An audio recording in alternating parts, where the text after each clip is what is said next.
কথা দিয়েছিলে, তবে দাও দাও আমার ভক্ত দুর্লভ লক্ষিন্দরকে আমার হস্তে তুলে দাও। সে ক্ষমতা আমার আর নেই বাবা, সে ক্ষমতা আমার নেই গো।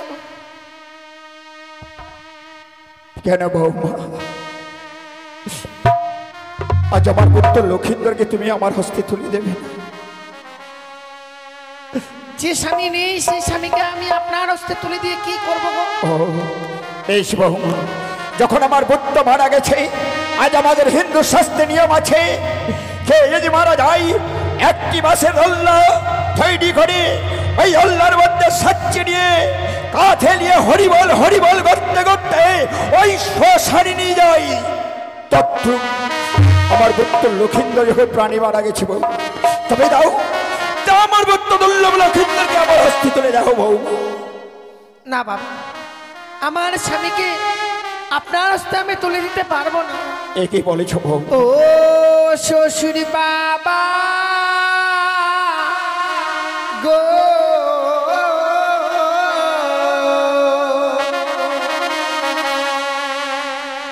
আমার স্বামীকে না পুরা বেহনা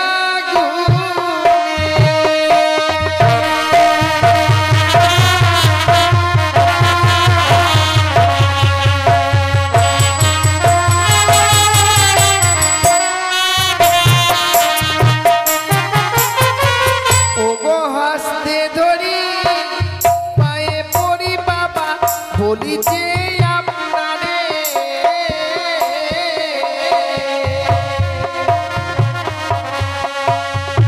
মৃত স্বামী ও গো বাবা ভিক্ষে দিই না আমারে। কি বলেছ বউ? তোমার মৃত স্বামীকে ভিক্ষে দেব?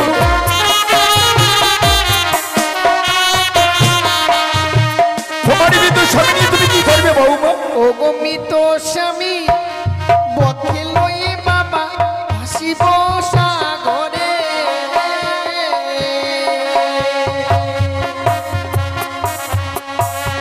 ভাসিতে ভাসিতে বাবা যাব দেব রে।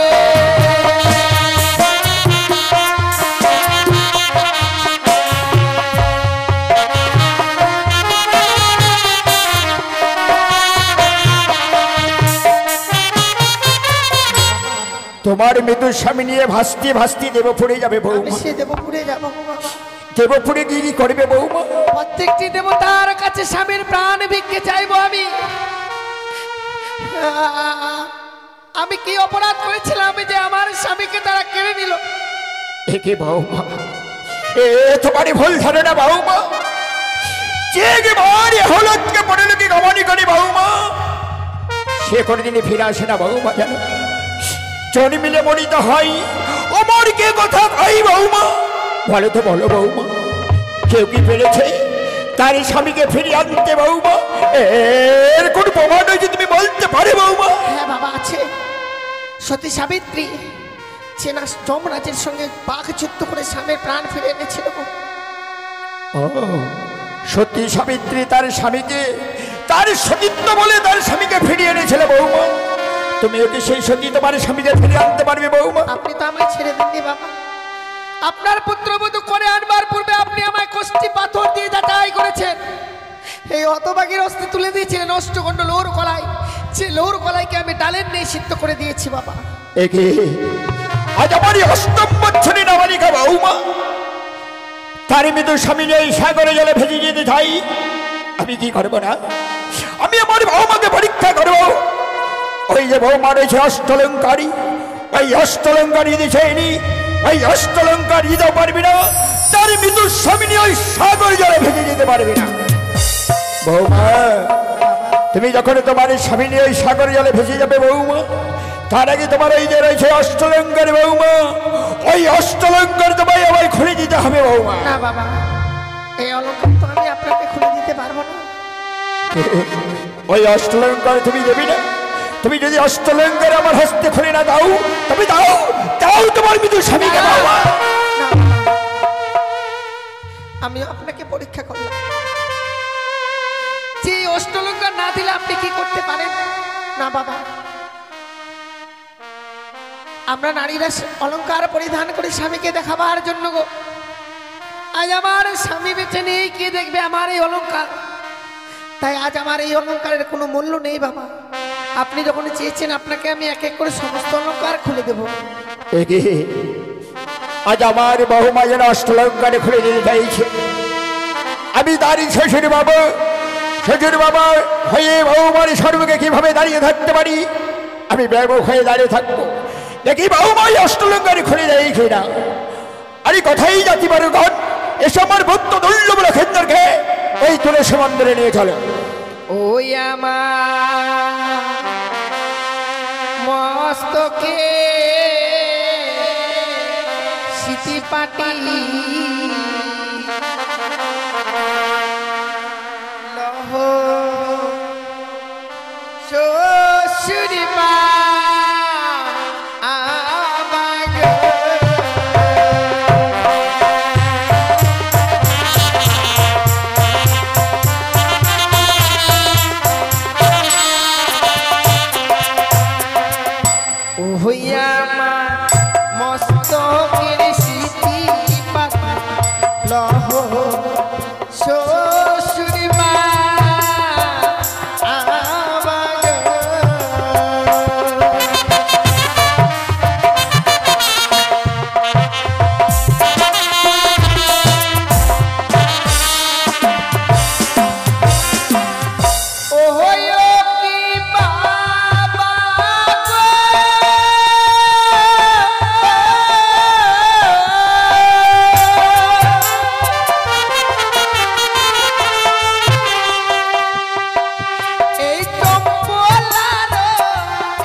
গলার মালা লহ শ্বশুরি মা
বৌমা,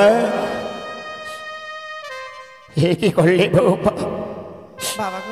আজ তুমি তোমার এই মৃত স্বামীর বলে তুমি অলঙ্কারী খুলিয়ে দিলে বৌমা। আমি ভাবতেও পারিনি তুমি এই তোমার মৃত স্বামীর বদল তুমি অলঙ্কার বাই খুলে দেবে বৌমা। সে কি বলছেন বাবা? স্বামীর জন্য শুধু এই অলঙ্কার কেন? চাইলে তো হাসতে হাসতে নিজের প্রাণকে বিসর্জন করে দিতে পারবো বাবা। বৌমা, আপনি তো জানেন না আমাদের নারীদের জীবনের শেষ সম্বল হচ্ছে স্বামী গো। আমরা নারীরা স্বামী ছাড়া বেঁচে থাকতে পারি না। একটি কথা জানেন বাবা, এই পৃথিবীর বুকে যে নারীর স্বামী নেই সে নারীর কোনো কুল নেই গো বাবা। নিন বাবা। আজ আমার বৌমা তার মৃত স্বামীর বদল অলঙ্কারে খুলে দিল আমাকে। আজ তার মৃত স্বামীকে নিয়ে ওই সাগরে জলে ভেসে যাবে বলে। না, বৌমা তো অষ্টম বছরে নাবালিকা বৌমা, আমি যেতে দেবো না। আমি আরেকবার পরীক্ষা করবো। ওই যে রয়েছে তার ভরের রয়েছে অগ্নিবাস্তির শাড়ি, ওই অগ্নিবাস্তির শাড়ি যদি চেয়ে নি ওই অগ্নিপাত্রে শাড়ি দিতেও পারবি না, তার বিদ্যুৎ স্বামী নয় সাগরে জলে ভেজে যেতে পারবি না। বৌমা, বাবা তুমি যখনই চলে যাবে বৌমা, যাওয়ার আগে ওই যে লাল রঙের অগ্নিপাত্রে শাড়ি রয়েছে বৌমা, ওই অগ্নিপাত্রে শাড়িটা আমায় খুলে দিতে হবে। বাবা ছি, এমন কথা কেন বলছেন গো বাবা? আজকে দিনে আপনি আমার এই পরনের শাড়ি খুলে নিতে চাইছেন? বাবা বলুন, আমি যদি আপনার নিজের মেয়ে হতাম গো, পারতেন নিজের মেয়ের পরনের শাড়ি খুলে নিতে? বৌমা, হয়তো তুমি বুঝতে পারোনি বৌমা, ওই লাল রঙের শাড়ি হচ্ছে লালো শাড়ি অন্য বৌমা। যারা বিধবা হয়ে যায় বৌমা, তারা এই লাল রঙের কাপড় পরিধানই করে না বৌমা। আরে তুমি তোমার বিদ্যুৎ স্বামী নিয়ে ওই সাগরে জলে যখন ভেসে যাবে বৌমা, হ্যাঁ বাবা, ওই সাগরে অনেক হিংস্র জীবজন্তু রয়েছে বৌমা। আমি তার জন্য তোমার কাছ থেকে লাল রঙের অগ্নিপাত্রের শাড়িটা আমি চেয়ে নিচ্ছি বৌমা। বাবা গো, হয়তো তুমি ভুল বুঝতে পেরেছো। তাই আপনি যখন চেয়েছেন এই অগ্নিবস্ত্রের শাড়ি, আমি কথা দিলাম বাবা, স্বামীকে নিয়ে সাগরের জলে ভেসে যাওয়ার পূর্বে আপনার হস্তে এই অগ্নিবস্ত্রের শাড়ি তুলে দিয়ে তবে আমি স্বামীকে নিয়ে যাব। কিন্তু বাবা, আপনি তো জানেন গো, কোনো কিছুকে অবলম্বন না করলে সাগরের জলে ভাসা যায় না। তাই আপনি আমায় পঞ্চম কদলীর বৃক্ষের মান্দাস আর শলার মন্দুস তৈরি করে দেবেন বৌমা। আমি যাবো তৈরি করে যাবে জানে বৌমা, তোমার এই বিদ্যুৎ স্বামী যে আমার এই কদলী বৃক্ষের দাম অনেক বেশি রয়েছে বৌমা। তুমি যদি উচিত মূল্য দিয়ে কিনে নিতে পারে বৌমা, তাহলে আমি এই ভেলাখানা আমি তৈরি করে দিতে পারি বৌমা। জানি না বাবা, দেবার মতো মূল্য তো আমার কাছে নেই, তবে কিছু সময় আমায় দিন। যেখান থেকে হোক না কেন ওই কদলের বৃক্ষের মূল্য নিয়ে এসে আপনার হস্তে তুলে দেব, তারপর আমি আমার স্বামীকে নিয়ে যাব। বেশ বৌমা, আমি তোমাকে কিছু সময় দিলাম, এই কিছু সময়ের মধ্যেই ওই কদলী গাছের মূল্য চাই বৌমা। আরে কোথায় যা জীবনের ঘর, এই সময় ভক্ত দুর্লভ লক্ষেন্দ্রকে ওই তুলসী মন্দিরে নিয়ে চলো। ওগো চম্পলানগরের বাবা মায়েরা, আপনারা সবাই জানেন গো, আজ আমি স্বামীকে হারিয়েছি, আমি আজ বড় ভিখারিনী হয়ে গেছি গো। জানেন মা, স্বামীকে নিয়ে সাগরের জলে ভেসে যাওয়া, যার জন্য কদলী বৃক্ষের মূল্য আমায় দিতে হবে, কিন্তু দেবার মতো মূল্য তো আমার কাছে নেই গো মা। তাই আপনারা যদি আমায় এই বিপদের দিনে একটি করে পয়সা ভিক্ষে দেন, হয়তো আমি আমার স্বামীর প্রাণ ফিরিয়ে আনতে পারবো। আপনারা আমায় একটি করে পয়সা ভিক্ষে দিন গো মায়েরা, একটি পয়সা দিন গো মায়েরা, একটি পয়সা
একটি পয়সা দিদি গো ময়না, একটি পয়সা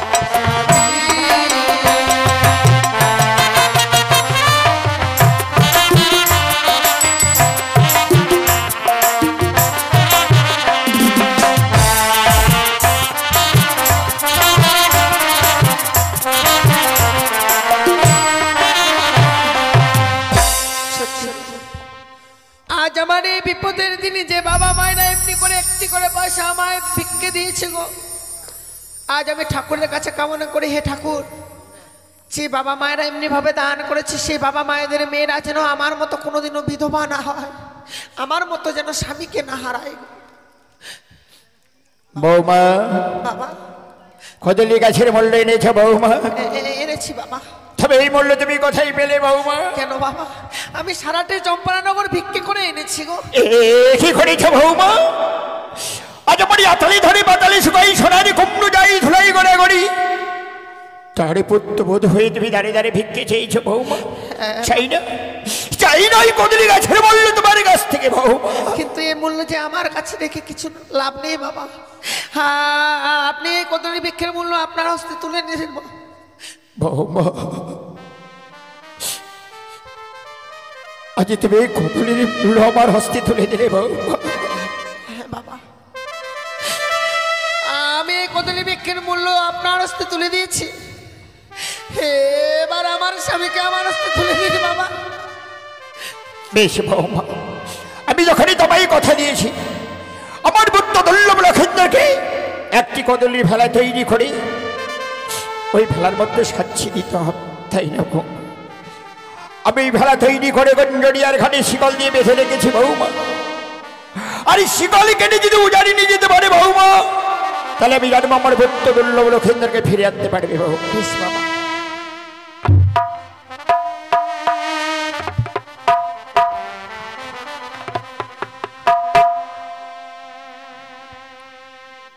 এই যে নাও বৌমা, ওকে চম্পলানে করে তোমারই আত্মীয় স্বজন আছো, মায়ের লক্ষ্মী দাও, বাবার ঝাত্রী দাও, সকলেই আশীর্বাদ করো বৌমা যেন আমার পুত্র দুর্লভ লক্ষেন্দ্রকে ফিরিয়ে নে। আমায় যেন আমারই পিতা বলে ডাকে, আমায় যেন আমারই পিতা বলে ডাকে। বিদায় বাবা, বিদায় গো। আমার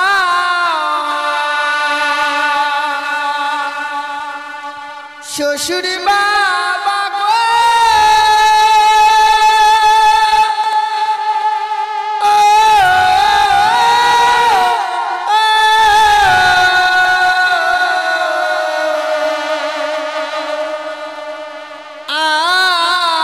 আমি চলে যা ভেসে যা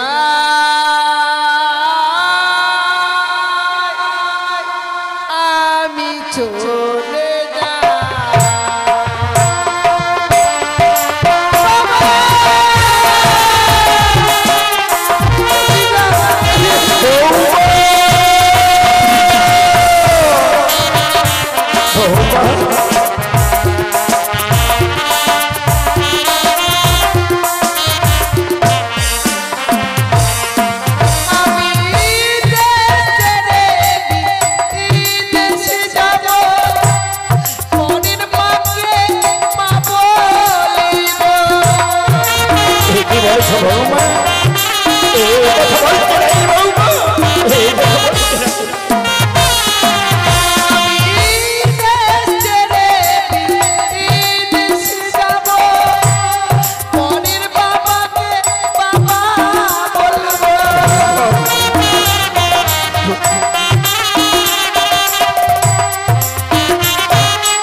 যেন আমার পুত্রকে নিয়ে ভাসতে ভাসতে দেব উড়ে চলে গেল। জানি না আমার পুত্র দুর্লভ লক্ষেন্দ্রকে ফিরে আনতে পারবে কিনা। তাই ঠাকুরের কাছে কামনা করি আমি, বৌমা যেন আমার পুত্র দুর্লভ লক্ষেন্দ্রকে ফিরিয়ে নিয়েছে। আমার জন্য ভাই পিতা বলে ডাকে, আমার জন্য পিতা বলে ডাকে। ওই তো চলে যাই, আমি আরেকটি বাড়ি নিয়ে দর্শনে করে আসি।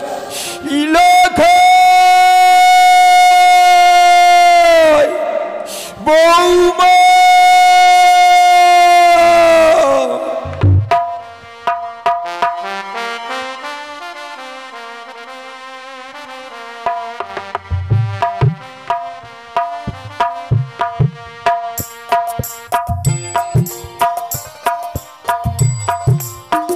এবার বেহুলা বালি কি করেছে? এবার বেহুলা বালি তার মৃত্যু স্বামীকে বক্ষে নিয়ে কলার বান্দাসে বসে বসে কান্না করছে। ওগো বিধাতা, আজকে যদি আমার স্বামীকে যদি বাচ্চা রাখতেন আর আমাকে যদি মেরে ফেলতেন, তাহলে এইভাবে কষ্ট করে এই সাগরের জলে ভেসে যেতে হতো না। তাই বেহুলা বালি কলার বান্দাসে বসে বসে কান্না করছে। আর তার শ্বশুর ঠাকুর কি করেছে? লোহার শিকল দিয়ে তার ভেলাখানি কুঞ্জের ঘাটে বেঁধে রেখেছে। যদি বেহুলা বালি সতী হয়, তাহলে লোহার শিকল ছিন্ন করে উজানের দিকে ধাপিতে হবে। তাই বেহুলা বালি দুধ আর জল একত্র করে গঙ্গার সৃষ্টি করলো। আর কলার মান্দাসে বসে বসে মা মনসার নাম স্মরণ করতে লাগলো। আর মা পদ্মাবতী কি করলেন? মা পদ্মাবতী ঢামরনাথকে পাঠিয়ে দিলেন।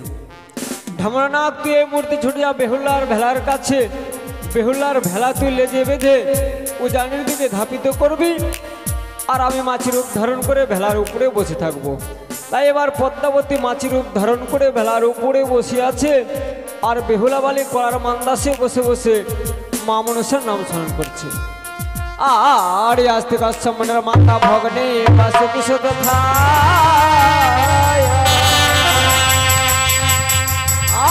আর জরুর করমলা পত্নে মা মনসা দেবী নমঃ।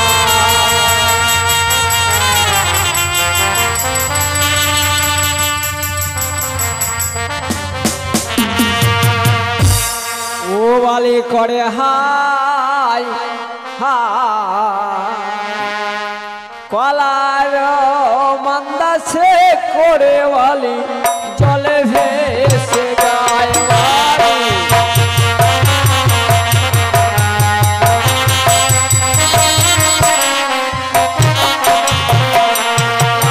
আর নমস্তে মোহন সাহা দেবী মাগো নম নারায়ণী।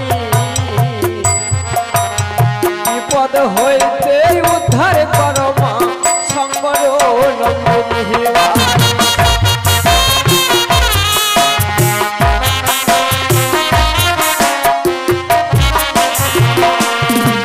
আর নমস্তে মোহন সাহা দেবী মাগো নম নারায়ণী। বিপদ হইতে উদ্ধার করো মা শঙ্কর নন্দিনী।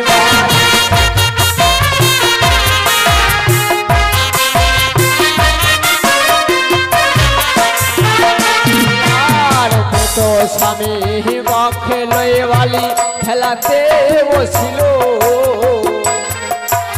লোহার শিকল কেটে ভেলা দেখুন উজানে চলিল বালি।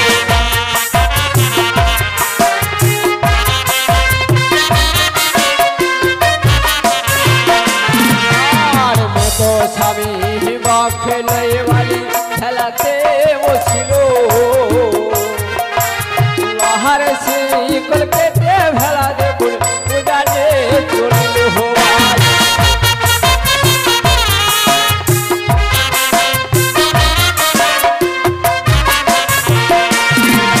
আর কুঞ্জরিয়ার ঘাট হবালি কোথাতে রাখিল। চা পাতলার বাকওয়ালি দরশন দিল।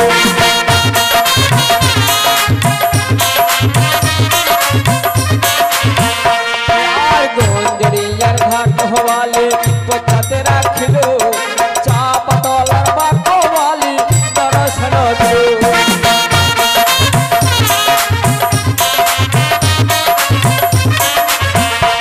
আর চা পাতলার বাক পড়িল হায় হায় করে বেহুলা কাঁদিতে লাগলো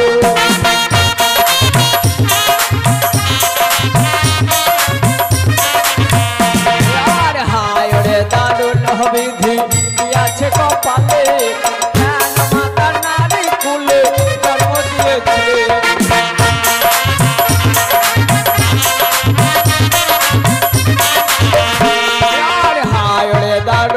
বিধি দিয়াছে কপালে জ্ঞান মাতা নারী কুলে জন্ম দিয়েছিলে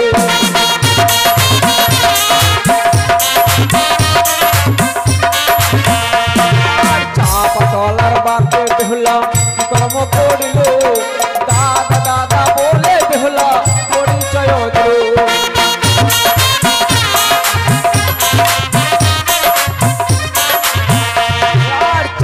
তলার বাপ হওয়ালি পচাতে রাখিল কদবীরের বাপ হওয়ালি দর্শন দিল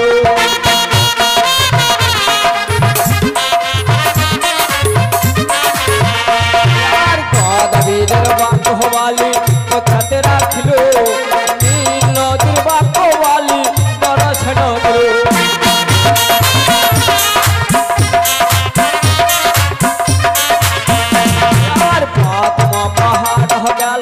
হাসিতে খেলিতে দ্বিতীয় পাহাড় গেল পাশা খেলিবারে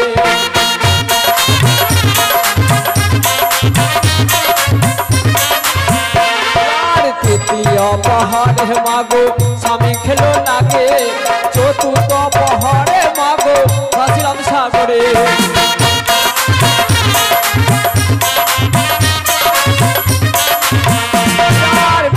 স্বামী বক্ষে লইয়ে ভাসিলাম সাগরে কতদিনে যাব মাগো বলব যাব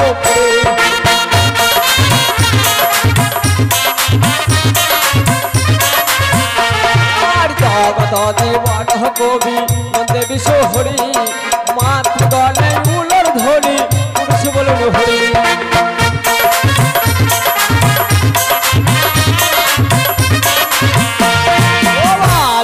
করে হায় হায় কলার মন্দা সে করে वाली চলে ভেসে যায়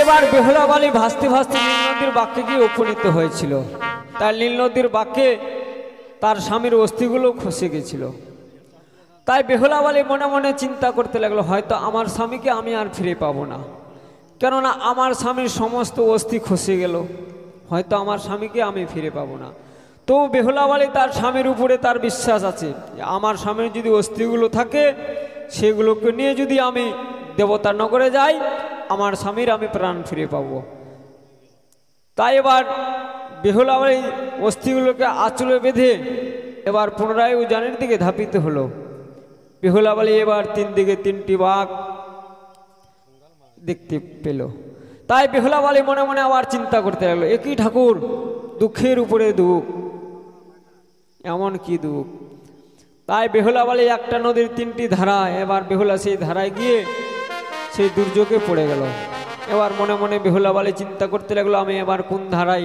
ভেসে গেলে দেবতা নগরে যাব এবার বেহুলা বালি সে নীল নদীর বাঁকে ভাসছে আর কি দেখছেন আরে ওপারে সোনার গ্রাম গো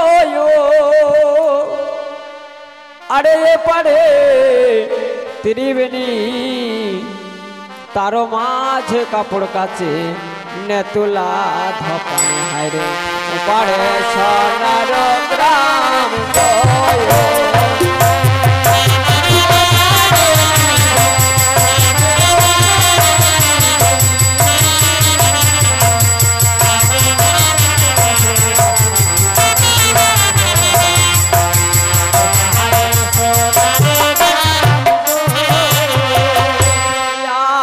নমস্তে মনসা দেবী মাগো নম নারায়ণ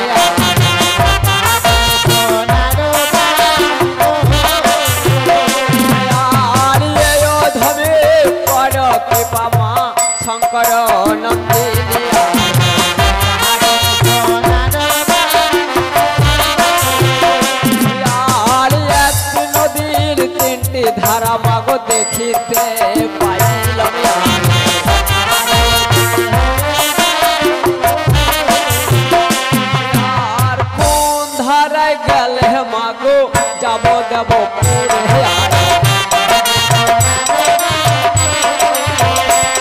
আর কোন ধারে গেলে মাগো যাব দেব পুরে আরে আর ধবনীয় কাপড় কাছে খারো আরো জল হে আরে আর খারো ধারাতে বেহুলা চলে চলা দিল হে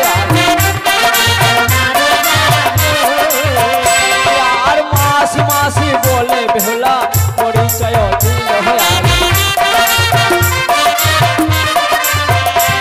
আর জগত জীবন কবি বসে বিশ্ব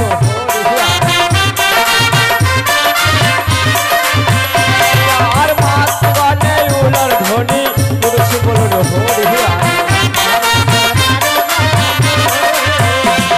আরে এ পারে ত্রিবেণী আরে এ পারে ত্রিবেণী তারো মাঝে কাপড় কাছে নেতুরা ধপানে হায় রে ও পাহাড়ে সব